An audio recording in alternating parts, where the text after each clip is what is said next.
ഇന്ന് ഞാൻ ഉണ്ടാക്കാൻ പോകുന്നതെന്ന് വെച്ചാൽ പേപ്പർ ബോട്ടാണ്. പേപ്പർ ബോട്ട് നല്ല തോന്നിയെന്നും പറയാം. അപ്പോൾ നമുക്ക് വീഡിയോയിലേക്ക് കിടക്കാം. ഫസ്റ്റ് നമുക്ക് വേണ്ടാത്ത ബുക്ക് വേണം. നമുക്ക് ഇരുന്ന് പേജ് വരയ്ക്കാം. ഞാൻ നല്ലൊരു പേജ് എടുത്തിട്ടുണ്ട്. ഇനി നമുക്ക് വേണ്ടതെന്ന് വെച്ചാൽ ഇങ്ങനെ നേർങ്ങനെ ഇങ്ങോട്ടേക്ക് മടക്കി കൊടുക്കുക. ഇങ്ങനെ എന്താ നമ്മൾ മടക്കി കൊടുത്തിട്ടുണ്ട്. നല്ല അളവ് തന്നെ മടക്കണേ.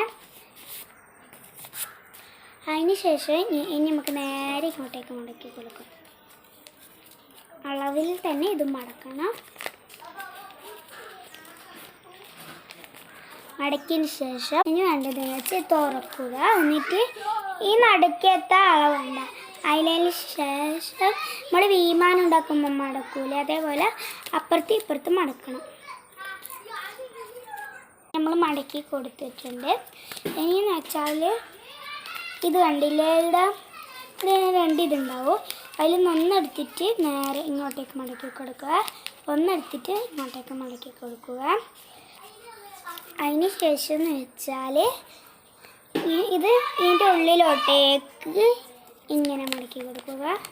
ഉള്ളു തുറന്നിട്ട് ഇങ്ങനെയൊന്ന് മടക്കി കൊടുക്കുക. ഇങ്ങനെ കിട്ടും. ഒന്നേരം ഇവിടുത്തെ ചുളിവ് വന്നിട്ടുണ്ടെങ്കിൽ അതൊന്ന് നേരെ ആയി കൊടുക്കുക. അതിന് ശേഷം ഇത് എന്താക്കുക, ഇങ്ങോട്ടേക്ക് മടക്കി കൊടുക്കുക. എന്താ ഇങ്ങനെ ഇങ്ങോട്ടേക്ക് മടക്കി കൊടുക്കുക, അതേപോലെ ഇപ്പുറത്തും മടക്കി കൊടുക്കുക. പിന്നെ വേണ്ടത് വെച്ചാൽ ഇതിൻ്റെ ഉള്ളെടുക്കുക. നേർക്ക് വന്നാലേ ഉള്ളെടുക്കാൻ കഴിയും കേട്ടോ. നേർക്ക് വൃത്തിയിൽ വരണം.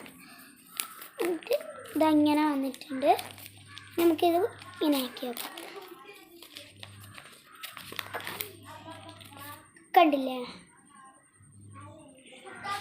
എല്ലാവർക്കും ഇഷ്ടപ്പെട്ടെങ്കിൽ കമൻറ്റ് ചെയ്യുക. ഈസിയാണ്. ഇതൊക്കെ കണ്ടില്ലേ, ഞാനിപ്പോൾ തോണി പോലെ ആക്കിയിട്ടുണ്ട്. ഈസിയാണ്. കമൻറ്റ് ചെയ്യുക, സബ്സ്ക്രൈബ് ചെയ്യുക, ഷെയർ ചെയ്യുക, ലൈക്ക് ചെയ്യുക. Bye bye.